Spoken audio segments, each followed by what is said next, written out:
नमस्कार, मैं हूं आपके साथ सिरांधा और आप देख रहे हैं 2019 का महाभारत। बिहार में पहले चरण का मतदान खत्म हो चुका है, लिहाजा सियासी तापमान चरम पर है। इसी बीच पूर्व मुख्यमंत्री राबड़ी देवी ने न्यूज 18 के जरिए कई बड़े बयान दिए हैं। सबसे बड़ा खुलासा राबड़ी देवी ने यह किया है कि प्रशांत किशोर लालू जी से 5 बार मिले। इसके अलावा राबड़ी देवी ने तेज प्रताप को लेकर भी कई बातें बताई हैं। राबड़ी देवी से एक्सक्लूसिव बात की हमारे सहयोगी अमित कुमार सिंह ने। राबड़ी देवी वो नाम जो न सिर्फ अपने परिवार बल्कि पार्टी की पूरी बागडोर अपने हाथों में रखी है और बड़ी जिम्मेदारियों के साथ। पहले चरण का चुनाव का मतदान खत्म हो गया। इसके बाद क्या कुछ जो आशाएं हैं आरजेडी को लेकर, महागठबंधन को लेकर, इस पर बातचीत के लिए खुद राबड़ी देवी हमारे साथ हैं।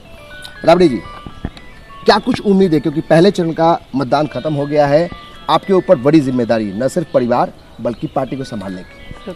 देखिए, पहला चरण में जो कल 11 तारीख को जो हुआ 11 अप्रैल का चुनाव 4 जगह हुआ बिहार में, औरंगाबाद, गया, नवादा और जमुई। तो चारों जगह हमारा प्रत्याशी गठबंधन के है, एक जगह तो हम है और गठबंधन के है। चारों जगह हम लोग शिफ्ट करेंगे, आप देखिएगा। राष्ट्रीय अध्यक्ष जी अभी नहीं है, ऐसी परिस्थिति में आपकी जिम्मेदारी कितनी बढ़ जाती है? क्योंकि एक तरफ परिवार को संभालना है, सारे बच्चों को लेकर चलना है, हर एक चीज़ें हैं उसको भी संभालना है, पार्टी की बागडोर, क्योंकि उनके गैर हाजिरी में सबसे ज़्यादा जिम्मेदारी आपकी बनती है। कैसे बैठे? देखिए, जिम्मेदारी तो है राष्ट्रीय जनता दल की जिम्मेवारी। जितना हमारा पार्टी में लोग है बिहार में जितने लोग हैं और सब लोग के सपोर्ट मिलता है। हमारा राष्ट्रीय जनता दल का सब लोग का सपोर्ट है। अकेला हम नहीं चला रहे हैं, सब लोग मिलजुल कर हम लोग चला रहे हैं, पार्टी को संभाले हुए हैं। घर है चाहे वन है, चाहे बिहार में पूरा बिहार है। तेजस्वी जी बार बार सलाह लेते होंगे कहीं भी अगर जाते हो, चूंकि आप घर माँ भी हैं और दूसरी तरफ पार्टी का सब कुछ देखना है, तो कैसे वो बातचीत करते हैं आपसे? नहीं, बात होता रहता है, जब निकलता है तब बात होता है। मम्मी जा रही हैं फलना जगह जा रहे हैं प्रचार करने, मम्मी जाओ बेटा, अच्छा से अपने भाषण, जो भी भाषण करना विकास पर करना है, ना कि किसी परिवार पर। बीजेपी, नरेंद्र मोदी और नीतीश कुमार परिवार पर वो लोग अफवाह कर रहा है, परिवार पर आरोप लगा रहे हैं कि परिवार बात। तो परिवार जनता सुनने वाला नहीं है। बार बार आपके परिवार के बारे में बार बार नीतीश कुमार हो बार बार परिवार के बारे में कहते हैं और ये कहते हैं कि तेज प्रताप, तेजस्वी, इन दोनों को बांटने की कोशिश की जाती है। ये कितना खतरनाक है आपके लिए? कितना चिंता का विषय होता है? हमारा चिंता नहीं है, हमारा परिवार बांटने वाला चीज नहीं है। कोई सामान नहीं है कि बांट के दे दो, आधा उनको आधा उनको, कोई सामान नहीं है। मान सम्मान है, बेटा हमारा साथ है, भला हमारा घर से अलग है, वो अलग चीज है। सबको बाप मातारी अलग रहता है, बेटा बहू बेटी दामाद अलग रहता है, ना कि एक साथ रहता है। हमारा से डेली बात होता है, बेटा से हम बात करते हैं, हम जबरदस्ती फोन लगा के बात करते हैं। और बेटा भी उधर से हम जब कुछ लोग भड़काते हैं आपके बेटे को, तेज प्रताप हमारा बेटा के भड़का रहा है, सब जदयू वाला बीजेपी वाला भड़का रहा है, चढ़ा रहा है कि बड़ा बेटा। अरे तुम कहाँ से बड़ा बेटा? तोर भाई कहाँ है? छोटा भाई या बड़ा भाई कहाँ है? बताओ, पहले जवाब दे, जनता को जवाब देना होगा। बीजेपी कहता है, जदयू वाला के जवाब देना होगा जनता के। बीजेपी कहता है कि तेज प्रताप यादव के साथ अन्याय हो रहा है, उनको इतनी चिंता क्यों हो गई? उनको चिंता क्यों? अपना घर के पहले चिंता करे ना। उनको घर में बगावत है, बेटी दामाद अलग है, बेटा पतोह अलग है, बगावत है, दिखावा खाली आरजेडी के लालू यादव के परिवार पर। और लालू यादव के परिवार पर जे पड़ेगा ना, वो जनता सबक सिखाएगी। राबड़ी देवी भी कहती हैं कि दिल से तेज प्रताप आपके साथ हैं। वो भी कहते हैं कि माँ पापा के चरणों में ही स्वर्ग है, सब कुछ है। ये सब के बावजूद भी कुछ फैसले ऐसे हैं, एक माँ को भी दर्द होता होगा कि आप जब आप कह देते हैं कि हम छपरा से चुनाव लड़ेंगे या फिर छपरा से उम्मीदवार, ये कहीं ना कहीं समझाने आप नहीं समझाती हैं कि इस तरह की बात नहीं बोले आप? नहीं समझाने बात होता है। बेटा कहता है कि मम्मी छोड़ दो, हम जैसे करते नहीं वैसे करो, बाकी वो चुनाव नहीं लड़ेगा। इतना विश्वास दिया है कि हम चुनाव नहीं लड़ेंगे। भड़कावे के जो नीतीश कुमार बीजेपी जो कर रहा है, ये घर टूटने वाला नहीं है, भड़काने वाला में आया नहीं, न पार्टी आएगा न घर आएगा हमारा, वो दिखावा है। दोनों भाई एकदम एकजुट है, एकजुट है। वो भी उसका बात मानता है, ये भी उसका बात मानता है। हमारा भी बात मानता है, पापा के भी बात मानता होगा। अभी तो जान अच्छा, नहीं रहा। नीतीश कुमार ने मैडम एक बात कह दिया कि हमारे एडिटर इन चीफ सर के इंटरव्यू पे कि लालू यादव फोन से बातचीत करते हैं।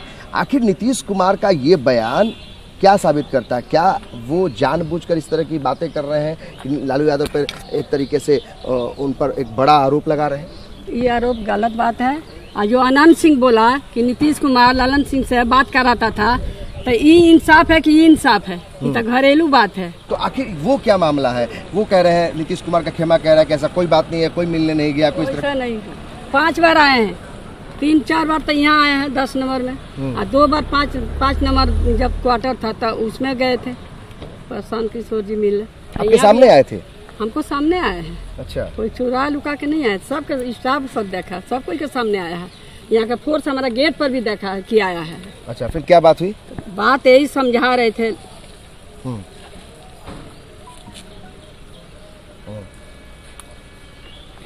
क्या उस समय फिर बात हुई? बात यही हो रहा था, लालू जी से समझा रहे थे लालू जी कि देखिए ऐसे ऐसे नीतीश कुमार कह के भेजे हैं कि पार्टी में जब चुनाव होने वाला है, एमपी के चुनाव, घोषणा आप करिए, प्रधानमंत्री के घोषणा कर दीजिए। अच्छा, आप पार्टी को मर्जर कर लीजिए। ये प्रशांत किशोर कह रहे हैं? प्रशांत किशोर हमारा सामने के बात है। हम उनको कहे कि जाइए 10 सर्कुलर रोड पे, मतलब लालू जी से। हाँ, ये रूम में। हाँ, ठीक है। यही हम कहीं यहाँ से जाइए कि नहीं? अब जाइए यहाँ से। पलटू हम पलट गए, फिर आए तू तो कह रहे हैं कि हम आए ही नहीं, कोई इस तरह की बातें नहीं हुई। सारा स्टाफ गवाह है, हमारा फोर्स से लेकर सब गवाह है। कोई लुका छिपा के रात में नहीं आए हैं। लोग झूठ बोल रहे हैं। वो लोग झूठ, एकदम महाझूठ। राबड़ी देवी एक माँ भी है, एक माँ क्या कुछ अपील करेगी अपने बेटे के लिए भी कि आप कम से कम दोनों भाई एक साथ रहिए? क्या न्यूज़ 18 के जरिए कोई अपील करना चाहेंगे तेज प्रताप यादव से? तेज प्रताप से तो रोज हमको फोन से बातें होता है, रोज समझाते हैं बाबू आ जाओ। तो बोलता है कि अभी छोड़ो ना मम्मी, अभी छोड़ो ना, क्वार्टर मिला है, अपना है क्वार्टर में, आराम है, आएगा, जरूर आएगा। तो राबड़ी देवी एक तरीके से दिल से जो बातें की इन्होंने, इसमें हर तरह की बात, न सिर्फ तेज प्रताप और तेजस्वी को लेकर, बल्कि नीतीश कुमार पर जो एक आरोप लगे, जो किताब में लालू प्रसाद यादव ने जिक्र किया कि नीतीश कुमार ने प्रशांत किशोर को 5 बार भेजा उनको फिर से महागठबंधन में शामिल होने के लिए, ये बात की जो सत्यता है खुद राबड़ी देवी ने बताई कि 5 बार प्रशांत किशोर आए, न सिर्फ आए बल्कि 10 सर्कुलर रोड में आए, और राबड़ी देवी ने मना किया, कहा कि आप यहाँ से चले जाइए, कोई यहाँ पे अब मर्जर की बात नहीं होगी। तमाम बिंदुओं पर राबड़ी देवी ने न्यूज़ 18 से बातचीत की। उधर उत्तर प्रदेश की अमेठी सीट पर भारतीय जनता पार्टी की उम्मीदवार और केंद्रीय मंत्री स्मृति ईरानी की शैक्षणिक योग्यता को लेकर एक बार फिर विवाद हो गया है। ईरानी ने नामांकन के दौरान दिए गए शपथ पत्र में बताया है कि वो ग्रेजुएट नहीं है। ये बात सामने आने के बाद कांग्रेस को ईरानी और मोदी सरकार पर हमले का मौका मिल गया है। कांग्रेस प्रवक्ता प्रियंका चतुर्वेदी ने ईरानी पर तीखा तंज कसा है। दरअसल केंद्रीय मंत्री और अमेठी लोकसभा सीट से बीजेपी उम्मीदवार स्मृति ईरानी ने गुरुवार को चुनाव आयोग को दिए हलफनामे में बताया कि उन्होंने दिल्ली विश्वविद्यालय से स्नातक की पढ़ाई पूरी नहीं की है, जबकि 2014 के चुनावों के लिए दिए अपने हलफनामे में उन्होंने कथित तौर पर कहा था कि उन्होंने 1994 में यूनिवर्सिटी से ग्रेजुएशन किया था।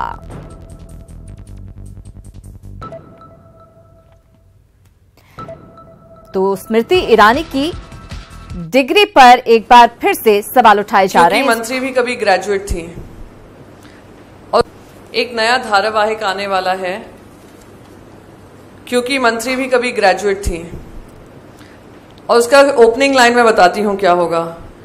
क्वालिफिकेशन के भी रूप बदलते हैं, नए नए सांचे में ढलते हैं, एक डिग्री आती है, एक डिग्री जाती है, बनते एफिडेविट नए हैं।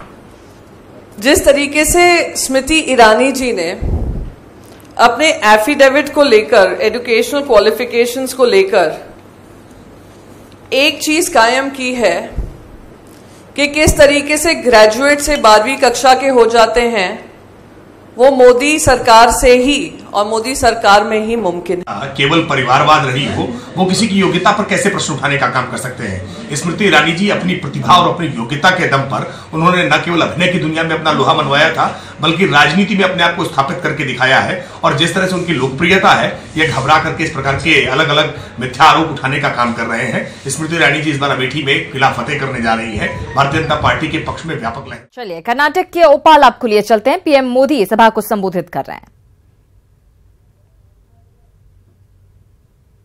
आशीर्वाद और सहयोग का परिणाम है कि आज जमीन से लेकर अंतरिक्ष तक भारत का डंका बज रहा है।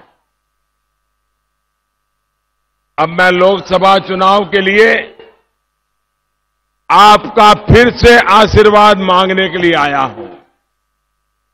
आशीर्वाद मिलेगा ना? यहां के सभी लोकसभा क्षेत्रों से मिलेगा, पूरे कर्नाटका से मिलेगा। मैं फिर एक बार आपका आभार व्यक्त करता हूं। मुझे बताया गया है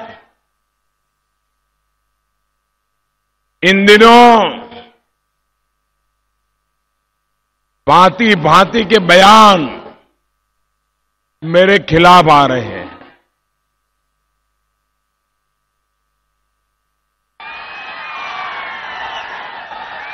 आपका प्यार मेरी सर आंखों पर,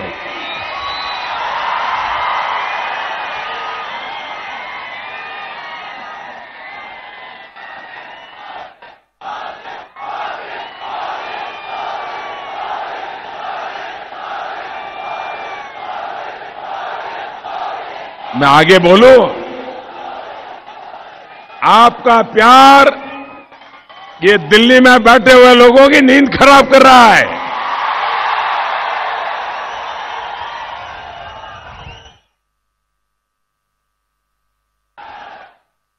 आजकल हताशा और निराशा में डूबे हमारे विरोधी दल के सभी नेता आजकल मोदी के खिलाफ अनाप शनाप बयानबाजी कर रहे हैं। सुप्रीम कोर्ट ने चुनावी बॉन्ड के जरिए राजनीतिक पार्टियों को चंदा देने के मामले में बड़ा फैसला दिया है। कोर्ट ने अंतरिम आदेश देते हुए कहा है कि सभी राजनीतिक पार्टियों को 30 मई तक मिले चंदे की जानकारी चुनाव आयोग को देनी होगी।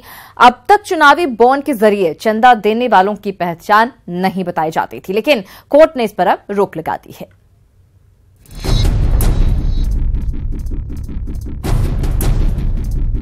चुनावी बॉन्ड पर सुप्रीम फैसला, सभी दलों को चंदे की जानकारी देने का सुप्रीम कोर्ट का आदेश। चुनाव में पारदर्शिता लाने और राजनीतिक दलों को मिलने वाले चंदे के दानदाताओं की पहचान छुपाने पर देश की सर्वोच्च अदालत ने बड़ा प्रहार किया है।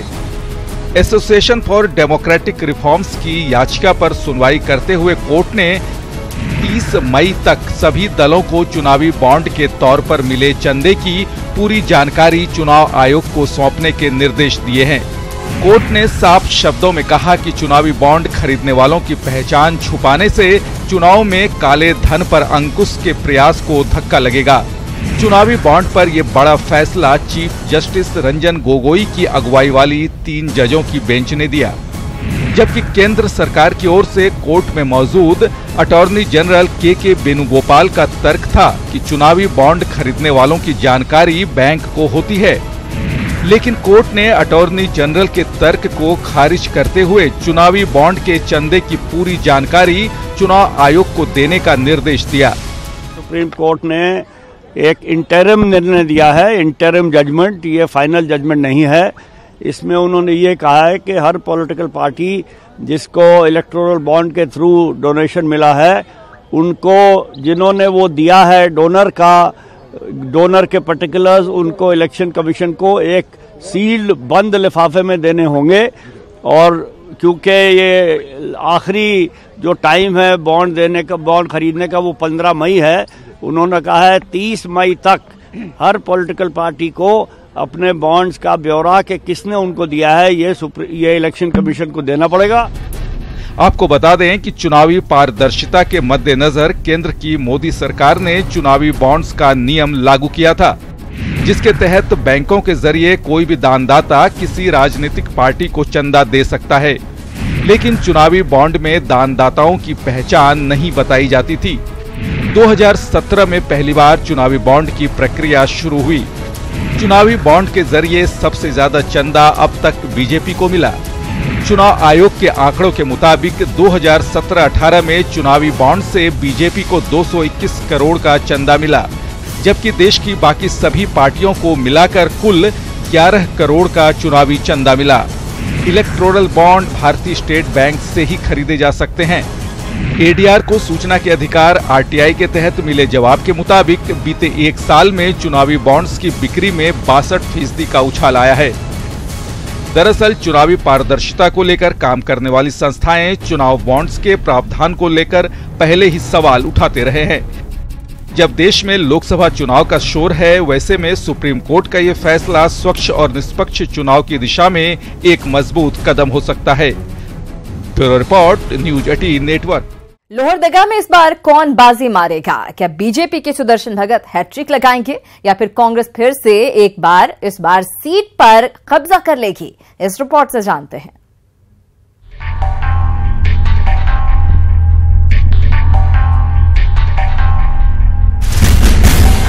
लोहरदगा में सियासी जंग रोचक मोड़ पर आ गई है। कहने को तो यहाँ चुनाव मैदान में 15 प्रत्याशी हैं, मगर मुख्य मुकाबला बीजेपी और कांग्रेस के बीच ही दिखाई दे रहा है।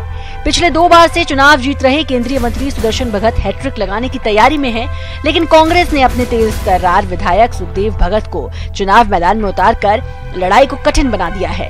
हालांकि बीजेपी नेता दीपक प्रकाश की माने तो सुदर्शन भगत हर हाल में लोहरदगा की जंग जीतेंगे, क्योंकि सुखदेव भगत भले ही लोहरदगा विधानसभा क्षेत्र के विधायक हैं, लेकिन उनकी पहचान दूसरे विधानसभा क्षेत्रों में नहीं है। अब सुखदेव भगत पूरे लोकसभा में किसी से परिचित भी नहीं है। लोहरदगा विधानसभा तक सुखदेव भगत को लोग जानते हैं। रांची, गुमला, लोहरदगा जिले में फैले इस संसदीय सीट में मांडर, गुमला, लोहरदगा, सिसई और विशुनपुर विधानसभा सीटें आती हैं और ये सभी अनुसूचित जनजाति के लिए आरक्षित हैं। लोहरदगा लोकसभा सीट की राजनीतिक इतिहास पर नजर डालें तो सबसे पहला आम चुनाव यहाँ 1962 में हुआ था, जिसे कांग्रेस ने जीता था। साल 1967 और साल 1971 में भी ये सीट कांग्रेस के पास रही, लेकिन 1977 का चुनाव यहाँ पर जनता पार्टी ने जीता। साल 1980 में यहाँ कांग्रेस की वापसी हुई और 1984 और 1989 में भी यहाँ पर कांग्रेस का ही राज रहा। साल 1991 में यहाँ पहली बार भारतीय जनता पार्टी जीती और साल 1996 में भी ये सीट भाजपा के ही नाम रही और लगातार 2 बार इस सीट से ललित उरांव सांसद चुने गए। साल 1998 में यहाँ पर कांग्रेस को सफलता मिली, लेकिन इसके 1 साल बाद ही हुए चुनाव में भाजपा ने उससे अपनी हार का बदला ले लिया। साल 2004 में यहाँ कांग्रेस ने जीत दर्ज की, लेकिन साल 2009 में एक बार फिर से यहाँ कमल खिला और साल 2014 में भी ये सीट भारतीय जनता पार्टी के नाम रही। लेकिन इस बार सुखदेव भगत के जरिए कांग्रेस इस सीट पर दोबारा कब्जा करना चाहती है। हम लोग को पूरी उम्मीद है कि इस बार लोहरदगा से जो प्रत्याशी हैं सुखदेव भगत जी, वो चुनाव जीतेंगे। 2014 के लोकसभा चुनाव में इस सीट पर कांग्रेस नेता डॉक्टर रामेश्वर उरांव को सुदर्शन भगत ने महज 6,489 वोटों के अंतर से हराया था। सुदर्शन भगत को 2,26,666 वोट मिले थे, तो वहीं डॉक्टर रामेश्वर उरांव को मात्र 2,20,177 वोटों पर समझौता करना पड़ा था। उस साल इस सीट पर तीसरे नंबर पर तृणमूल कांग्रेस के चमरा लिंडा रहे थे। लिंडा को 1,18,355 वोट मिले थे, तो वहीं चौथे स्थान पर रहे झारखंड विकास मोर्चा के वीरेंद्र भगत को केवल 26,109 वोट ही मिले थे। इस बार के चुनाव में चमरा लिंडा चुनाव मैदान में नहीं है और महागठबंधन के कारण जेवीएम का कोई भी प्रत्याशी चुनाव मैदान में नहीं है। ऐसे में लोहरदगा की जनता किसे विजयश्री की माला पहनाती है, ये देखने वाली बात होगी। भुवन किशोर झा, न्यूज 18, रांची। लोहरदगा की लड़ाई इस बार बेहद रोचक हो गई है। बहरहाल गया की अगर बात की जाए तो कुल 13 प्रत्याशियों की किस्मत यहां पर ईवीएम में कैद हो चुकी है। वोटिंग के बाद एनडीए और महागठबंधन के नेता और कार्यकर्ता अपनी अपनी जीत का दावा कर रहे हैं। हालांकि इनके दावों की हकीकत का खुलासा 23 मई को हो जाएगा। इधर चुनाव आयोग के निर्देश पर ईवीएम की सुरक्षा की जिम्मेदारी अर्धसैनिक बलों के हवाले कर दी गई है। गया कॉलेज में बनाए गए कंट्रोल रूम में ईवीएम रखे गए हैं। वज्रगृह की सुरक्षा का जायजा लिया न्यूज 18 संवाददाता अरुण चौरसिया ने। गया लोकसभा क्षेत्र के लिए 11 अप्रैल को मतदान हो चुका है और अब ईवीएम जो है वज्रगृह बनाया गया है गया कॉलेज में और वहीं पे इसको सुरक्षित रखा गया है। आप देख सकते हैं कि जो गया कॉलेज का जो भाग है, रूम है, उसको सील कर दिया गया है, अंदर ईवीएम रखा गया है और इस पूरे कैंपस की जहां वज्रगृह बनाया गया है उस कैंपस की सुरक्षा की जिम्मेवारी CISF के हवाले किया गया है। यानी जिला पुलिस की कोई टीम यहां नहीं रहेगी और CISF की टीम ही इसकी निगरानी करेगी। 23 मई को यहाँ मतगणना होना है पूरे भारतवर्ष में। 7 चरण में मतदान के बाद मतगणना 23 मई को होगी। तब तक यहाँ जो वज्रगृह में ईवीएम रखे गए हैं उसकी पूरी सुरक्षा की जा रही है और इस सुरक्षा की जिम्मेवारी अर्धसैनिक बल को दी गई है। सहयोगी विपिन के साथ अरुण चौरसिया, न्यूज 18 गया।